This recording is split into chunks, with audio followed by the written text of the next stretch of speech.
Bom dia, bom dia! Glória a Deus, bom dia com muita alegria. 9 de março de 2025 e continuamos a leitura do livro Cicatrizes, da autora Sharon Jennings. Estamos no capítulo 3, como ele é extenso, eu estou dividindo em partes. E vamos agora para a parte 6, que diz o seguinte: José enxerga o propósito maior. José foi um homem com muitas cicatrizes na vida. Sua história está registrada em Gênesis, do capítulo 37 até o capítulo 50. Ele era o filho favorito do pai, mas não era nem um pouco o favorito dos irmãos. Jacó, pai de José, demonstrava um favoritismo marcante pelo filho de sua amada esposa Raquel. E isso provocou inveja, zombaria e ódio em seus irmãos. O ingênuo José não se importava com isso. Ele exibia a túnica vistosa que o pai mandara fazer especialmente para ele.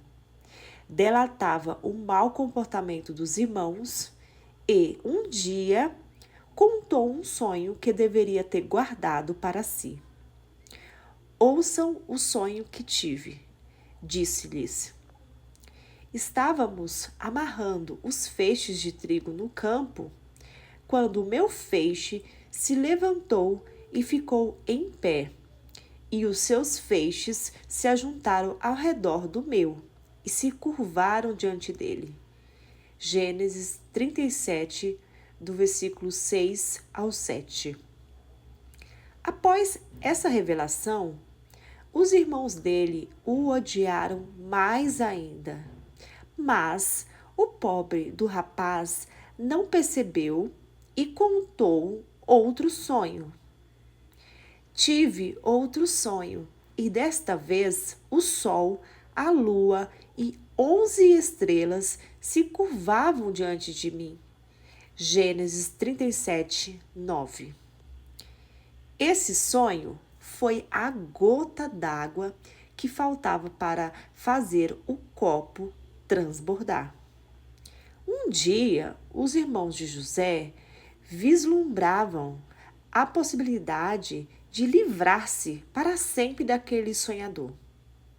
A princípio, atiraram-no em um poço, sujaram de sangue sua preciosa túnica e planejaram contar ao pai que José havia sido morto por um animal selvagem.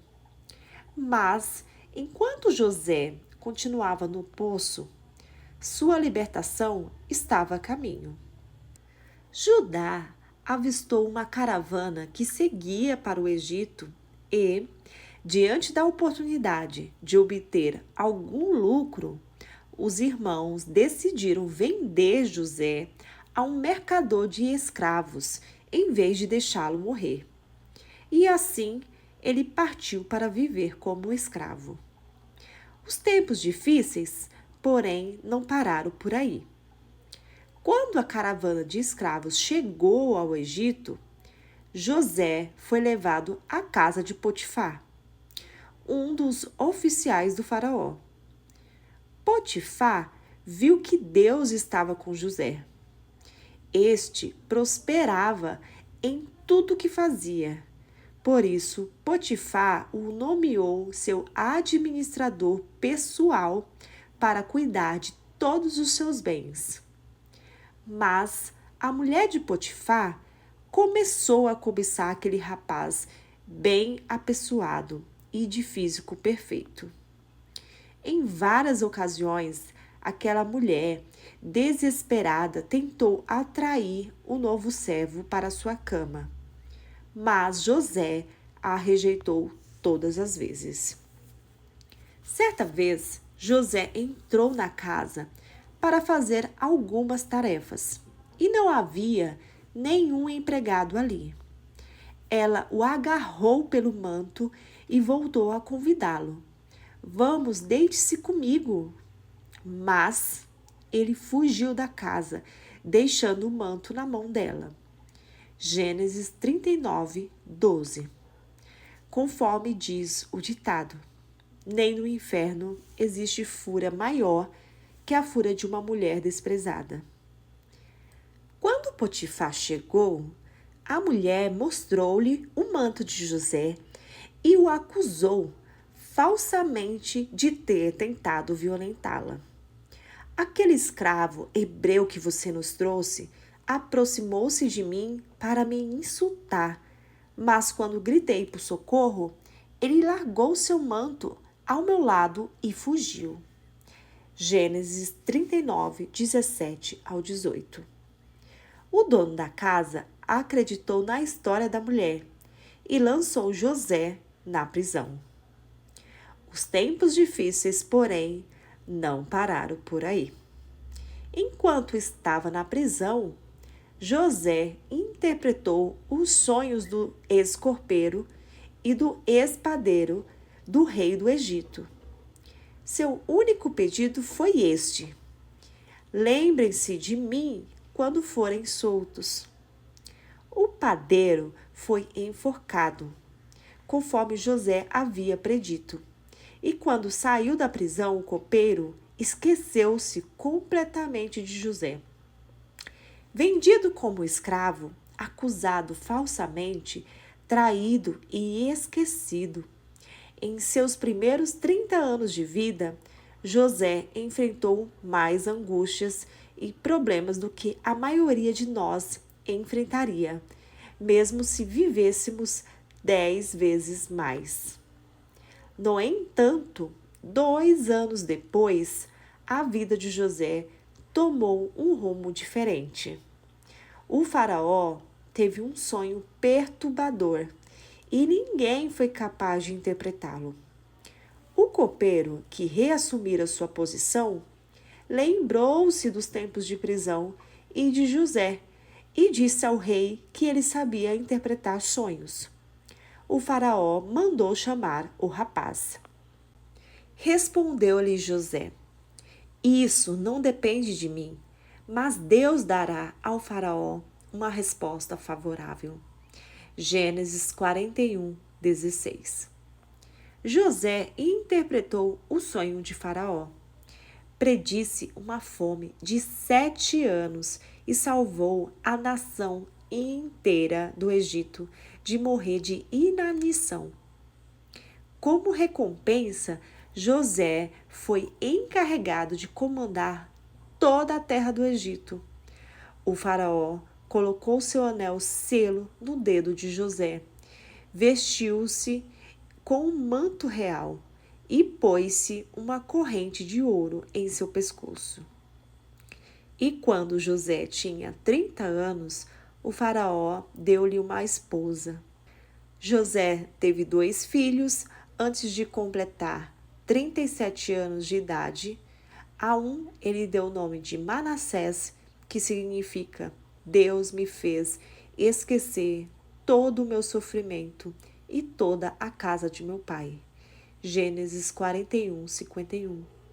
Ao segundo, deu o nome de Efraim, que significa Deus me fez prosperar na terra onde tenho sofrido. Versos 52.